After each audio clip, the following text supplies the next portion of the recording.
Hello everybody, Ghostblade1062 here with another locomotive review. Today we will be looking at a Athearn Genesis SD70ACe in the Union Pacific road number 1943 Spirit of Union Pacific paint scheme that I have added into my collection a while ago. I did get this locomotive second hand, and now let's take a closer look at it.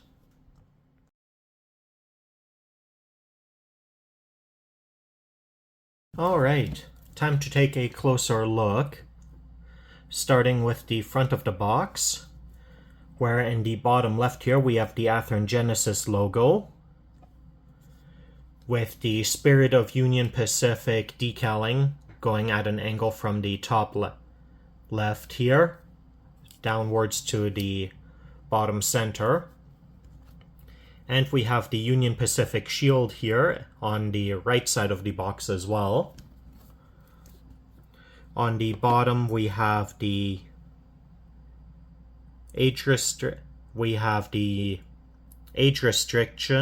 the Genesis logo again, as well as the Horizon Hobby's address, or contact information I should say, and a chemical usage warning. On the top it's just the Genesis logo. The same goes with the right side of the box. The back is blank, but then on the left side of the box we do have some information about the locomotive itself. Starting in the top left here, it is a Athearn Genesis locomotive. It is product number ATHG01943 with sound. It is equipped with a Tsunami 2 sound decoder. And then here we have a picture of the locomotive. And it is a Union Pacific SD70ACe, SD70AH configuration, road number 1943, Spirit of Union Pacific. And then we have the product barcode here on the bottom right, and in the top right we have some information letting us know that the locomotive conforms to NMRA standards. Now, taking the lid off the box, first of all, we have a warranty card.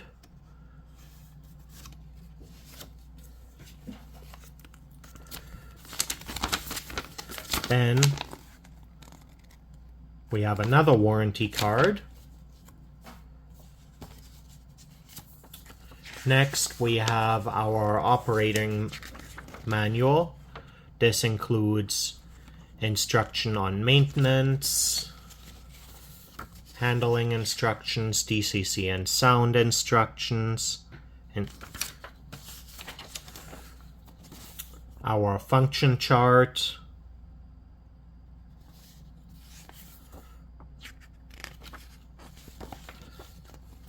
a list of CVs,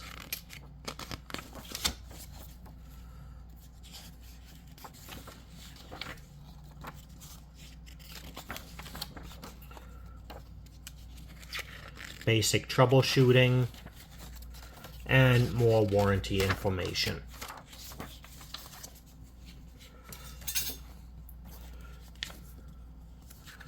Then we have another guide here.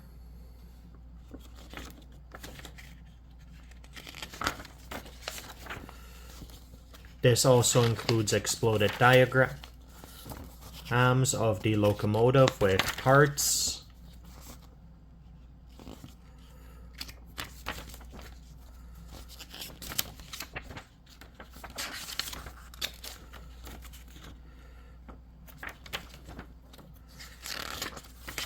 and more handling instructions, as well as DCC and sound instructions.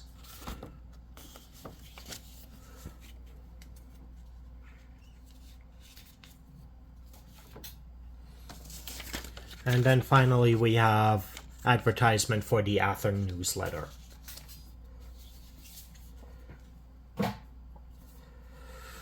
Now, taking off the foam cover, we get access to the clamshell that holds our locomotive. And in the slot at the top here, we do also have this little baggie that has some spare brake lines.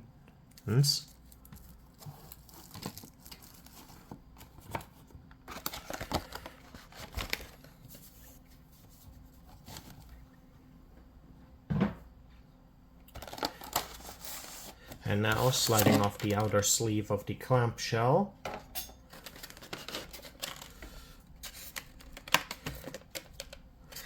we can open it up to remove our locomotive.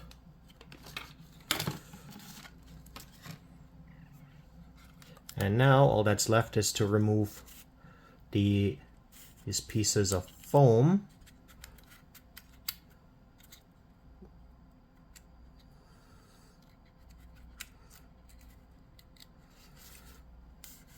That help protect the handrails, one of which I just popped out, but that's an easy fix. Now for the other side.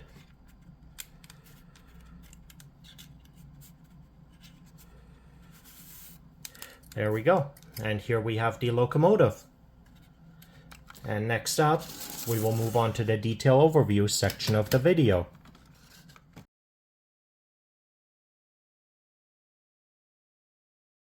Alright, time to take a closer look at the locomotive. Starting at the front of the locomotive, we have our snowplow here. And coming through that, we have our MU cables and brake line hoses, with the coupler being at the top center of the snowplow here.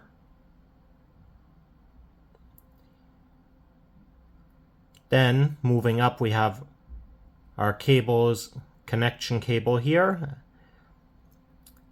And right above that, we have our ditch lights, which are attached to our walkway that leads into the front of the cab.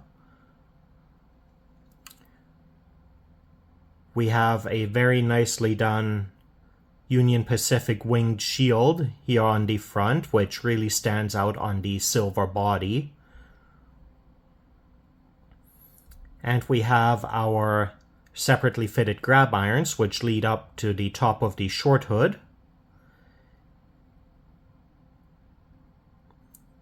And then on the top of the short hood, we have our two sand filler hatches with grab irons on both sides as well. Then we have our clear windows that let us see into the cab.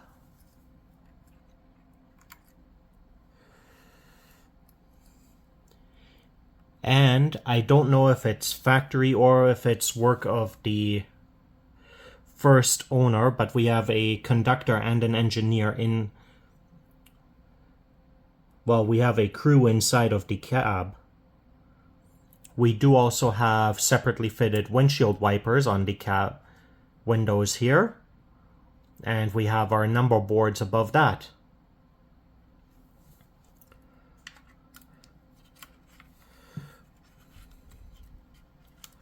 Now, moving on to the side of the locomotive, starting at the front end here, we have our steps going up to the walkway here.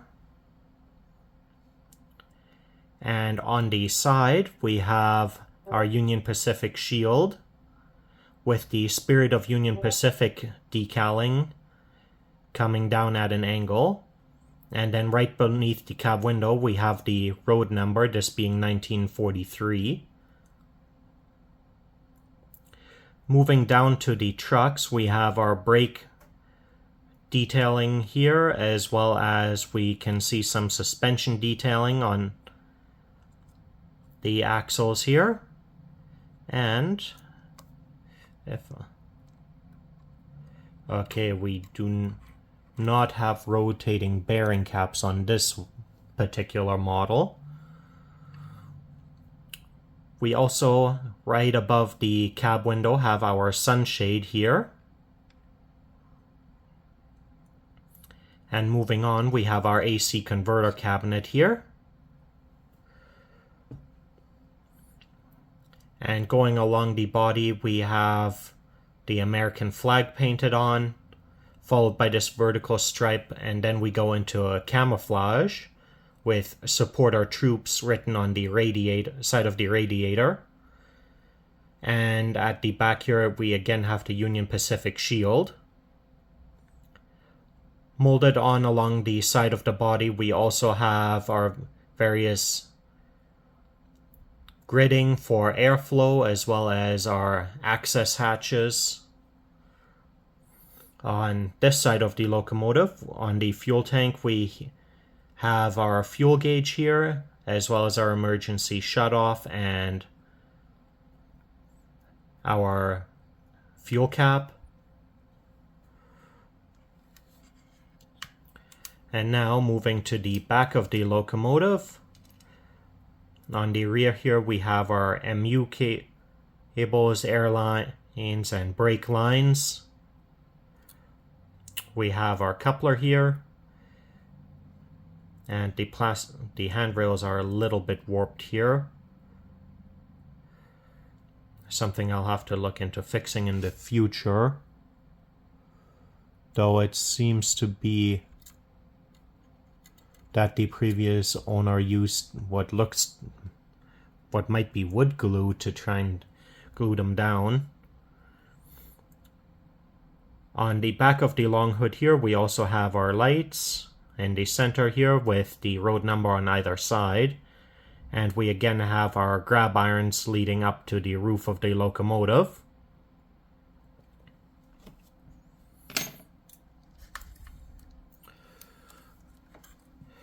Now, looking at the locomotive from the other side,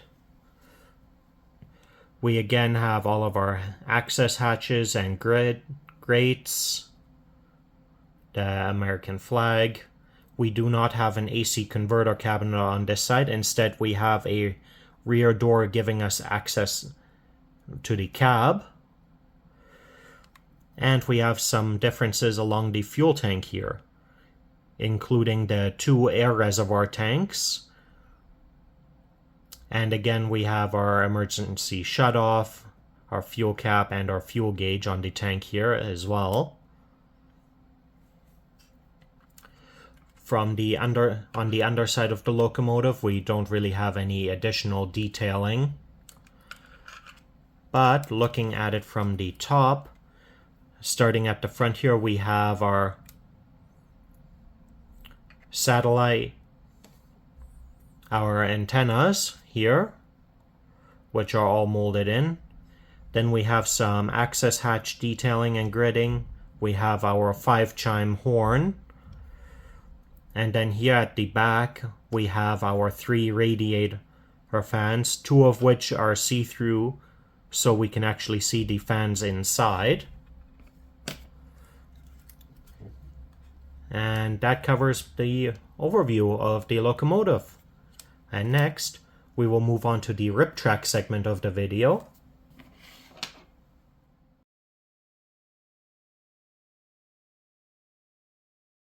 Time for the rip track segment of the video. To start off with, we are going to verify the wheel gauge of the locomotive with the NMRA standards gauge. Starting on the rear track, axle 1 is good. Axle 2 is good.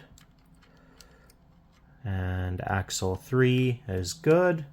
Now onto the front truck. Axle 1 is good. Axle 2 is good. And axle 3 is good. So all 6 of our axles are properly engaged. Now I'm going to put it on the locomotive on some track to verify the factory coupler height, which are still installed on the locomotive.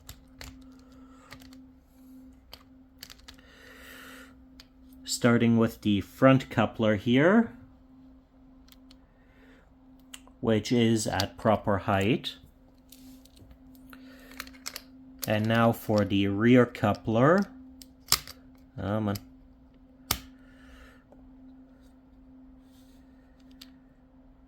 Which is also at proper height.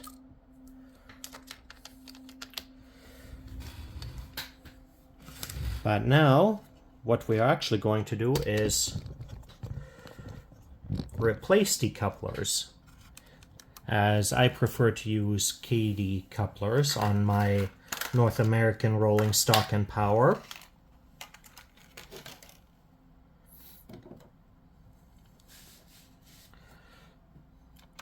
Starting with the front coupler here.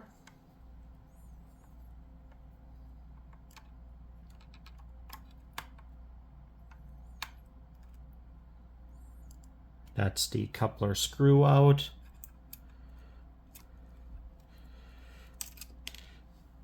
And just like that, we have the coupler box out.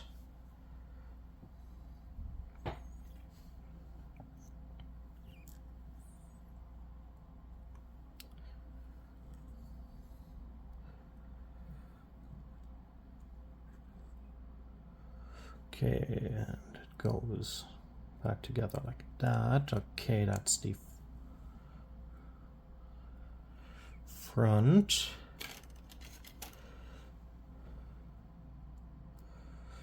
Coupler goes on like this.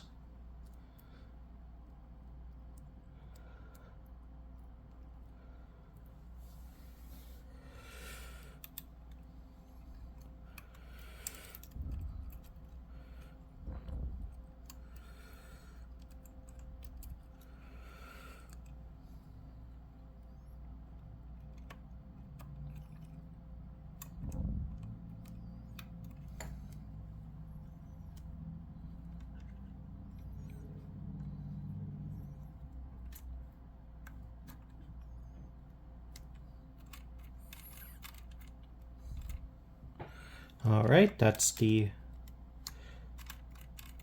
front coupler changed over to a KD. And now for the rear coupler.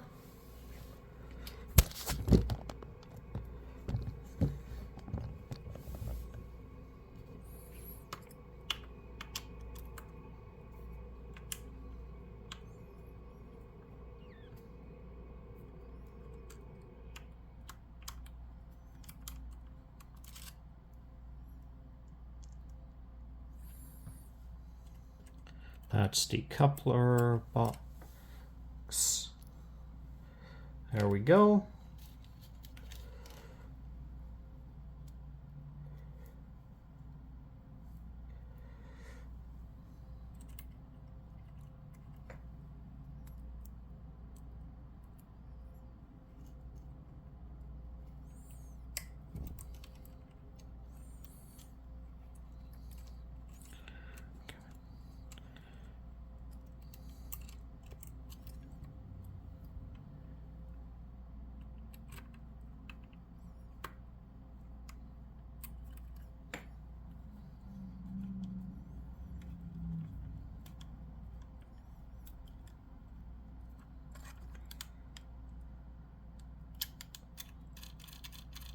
Okay, and that is the rear coupler swapped out. So now all that's left is to verify the coupler height on these new couplers.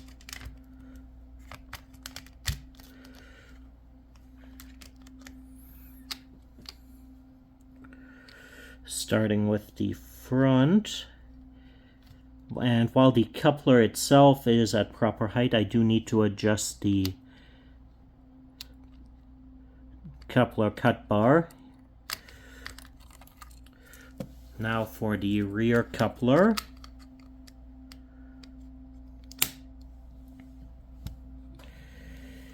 It is also at proper height, but again the coupler cut bar needs some adjusting, which I can briefly do off camera, and then we will move on to the function overview of the for this locomotive.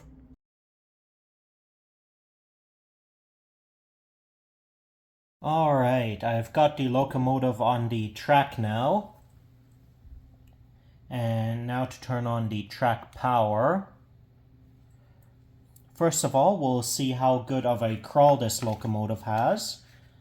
Putting it to speed step 1 of 128.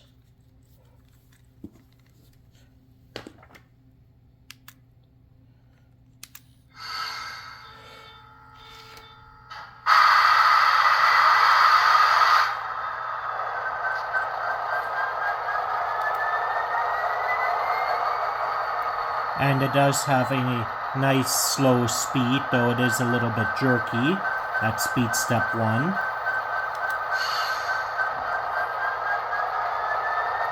However, the reverse is a lot smoother.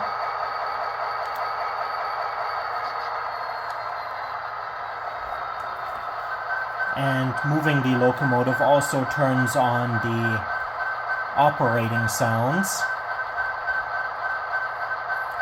Now, moving on with the functions, starting with function 0, we have the directional lighting, and the headlight is a nice warm yellow color, as is the rear light. Function 1 is the bell. Function 2, the horn.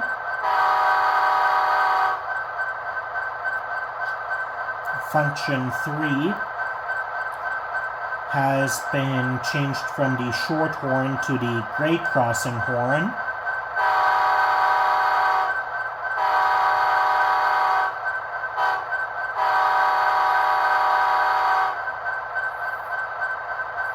Function 4 is the dynamic brakes.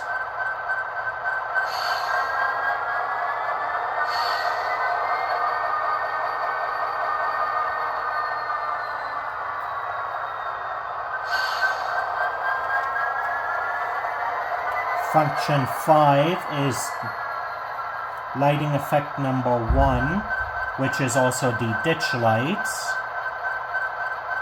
Function 6 is lighting effect 2, which I have yet to figure out what exactly it affects. Function 7 is the cab chatter.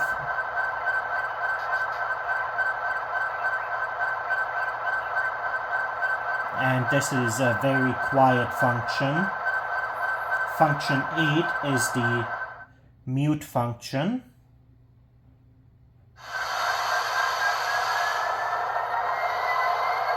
Function 9 is the half volume function. Function 10 is the sanding valve.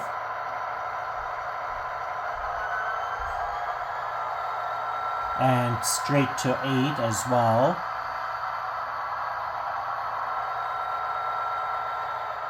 Function 11 is the brake set and release.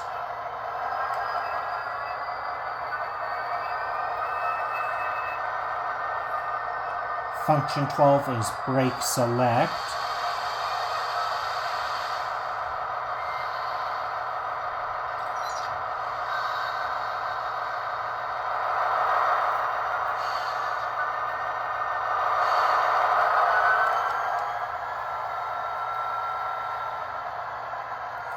Function 13 is coupler sounds.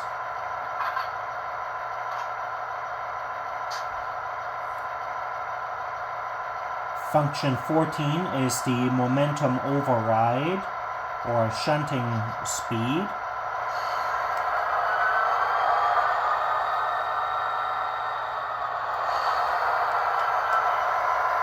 But this locomotive does have a very quick rate of acceleration already, so it's hard to tell. Function 15 is the handbrake.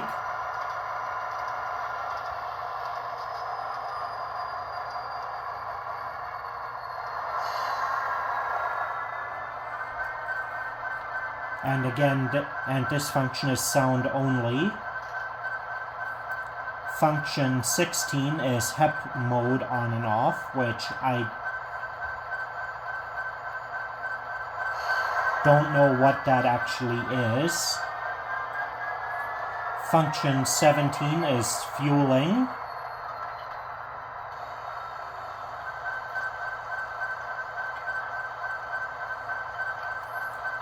Function 18 is the general service sequence.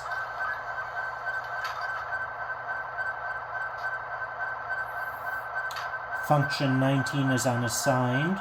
Function 20 is steam generator on and off.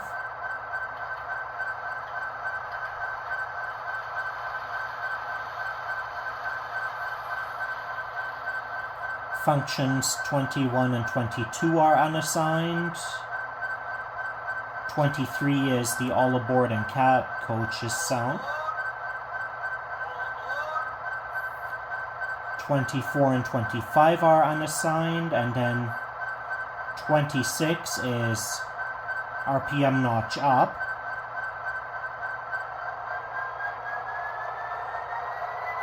And 27 is RPM notch down.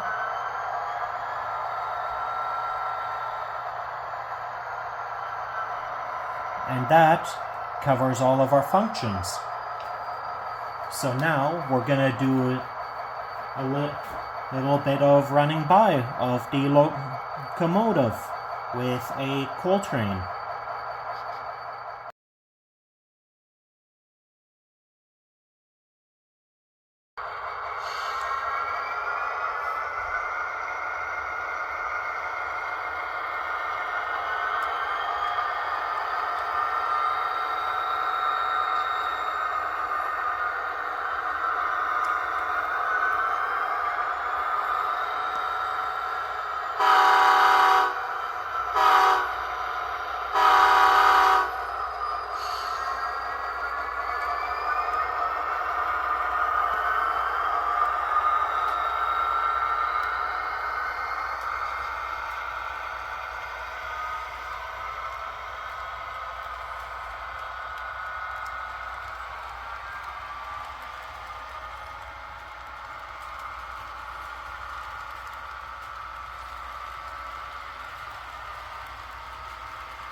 Alright everybody, this concludes my review of the Athearn Genesis Union Pacific number 1493, the Spirit of Union Pacific SD70ACe locomotive.